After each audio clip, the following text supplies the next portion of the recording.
علیکم ورحمۃ اللہ وبرکاتہ۔ الحمدللہ رب العالمین والصلاة علی رسول اللہ الامین وعلی آلہ واصحابہ اجمعین، اما بعد۔ قربانی کے 3 دن ہیں یا 4 دن؟ اس سلسلے میں یہ بات اچھی طرح ذہن میں رکھنے کی ضرورت ہے۔ قربانی کے صرف 3 دن ہیں، 4تھے دن قربانی کرنا درست نہیں ہے۔ اللہ تبارک و تعالیٰ کا ارشاد سورہ حج کی آیت نمبر 28 میں ہے، لِيَشْهَدُوا مَنَافِعَ لَهُمْ وَيَذْكُرُوا اسْمَ اللَّهِ فِي أَيَّامٍ مَّعْلُومَاتٍ۔ یہاں پر ایام معلومات سے مراد ایام قربانی ہیں۔ اور ایام قربانی کتنے ہیں؟ اس سلسلے میں تفسیر ابن ابی حاتم کے اندر حضرت عبداللہ ابن عمر رضی اللہ تعالی عنہ کا قول ذکر کیا گیا ہے۔ وہ فرماتے ہیں، فالمعلومات یوم النحر و یومان بعدہ، یعنی قربانی کے دن 10 ذی الحجہ اور اس کے بعد 2 دن یعنی 11 ذی الحجہ اور 12 ذی الحجہ، ان 3 دنوں کے اندر قربانی کرنا درست ہے۔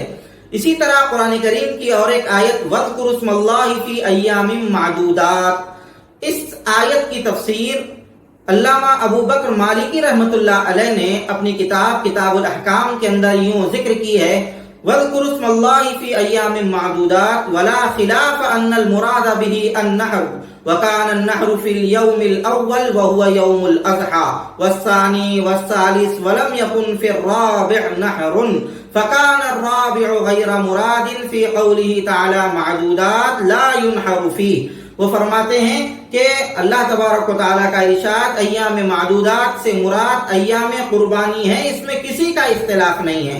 اور ایام قربانی کتنے دن ہیں؟ وہ فرماتے ہیں ایام قربانی کا سب سے پہلا دن 10 ذی الحجہ ہے، یوم نحر ہے، اس کے بعد کا اس کا دوسرا دن اور اس کا تیسرا دن، 4تھا دن یہاں پر مراد نہیں ہے، لہذا 4تھے دن قربانی نہیں کی جائے گی۔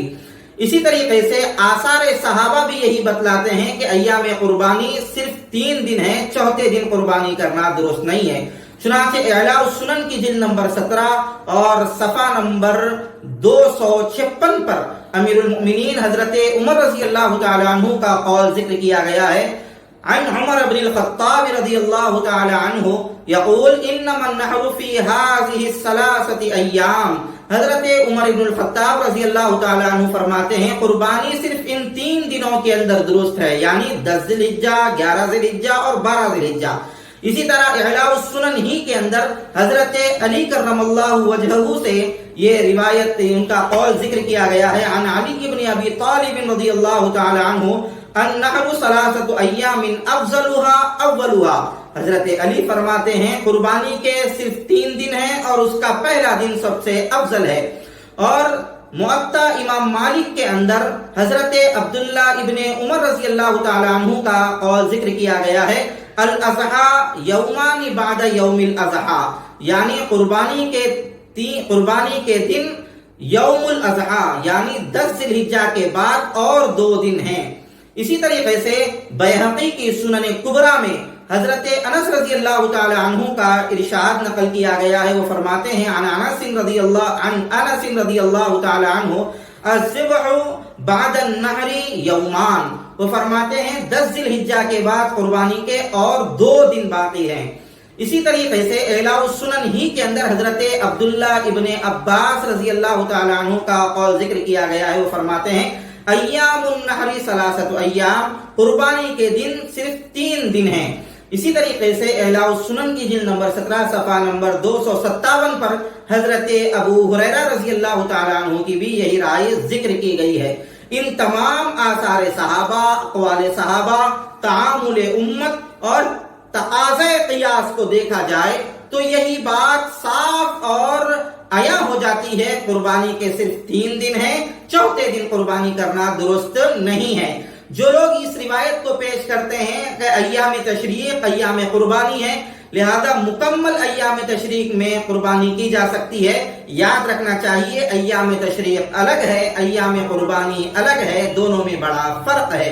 اگر مکمل ایام تشریق کو ایام قربانی مان لیا جائے تو ایسی صورت کے اندر 9 ذی الحجہ کو بھی قربانی کرنا چاہیے تھا، اس دن قربانی تو ہم نہیں کرتے ہیں اور نہ کرنے کی ترغیب دیتے ہیں، 10 ذی الحجہ سے قربانی کی ترغیب دی جاتی ہے، لہذا یہ بات عقل اور قیاس کے بھی خلاف ہے کہ 9 ذی الحجہ کو تو چھوڑ دیا جا رہا ہے اور ادھر سے 13 ذی الحجہ کو ملا لیا جا رہا ہے، اور یہ جو روایت پیش کی جا رہی ہے یہ روایت ضعیف ہے۔ اس کے ایک راوی ہیں جو ضعیف ہیں، ان کی روایت کو محدثین نے قبول نہیں کیا ہے۔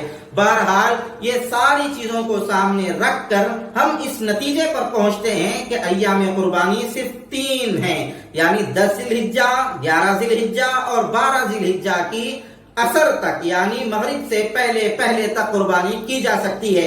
بعض حضرات بڑی شد و مت کے ساتھ چوتھے دن بھی قربانی کرنے کی ترغیب دلا رہے ہیں، اور بعض لوگ یہ کہہ رہے ہیں کہ حدیث کے اندر ذکر ہے لہذا اس حدیث پر بھی عمل ہونا چاہیے۔ یاد رکھیے حدیث کے متن کو بھی دیکھا جائے گا اور حدیث کی سند کو بھی دیکھا جائے گا۔ اگر سند کے اندر ضعف ہوگا تو وہ حدیث دلیل اور حجت نہیں بن سکتی ہے، اس سے کوئی حکم ثابت نہیں کیا جا سکتا ہے۔ لہذا صرف یہ کہہ دینا کہ حدیث کے اندر ہے لہذا چوتھے دن بھی قربانی کی جائے، حدیث کی استدلالی حیثیت کو بھی دیکھا جائے گا، سندی حیثیت کو بھی دیکھا جائے گا۔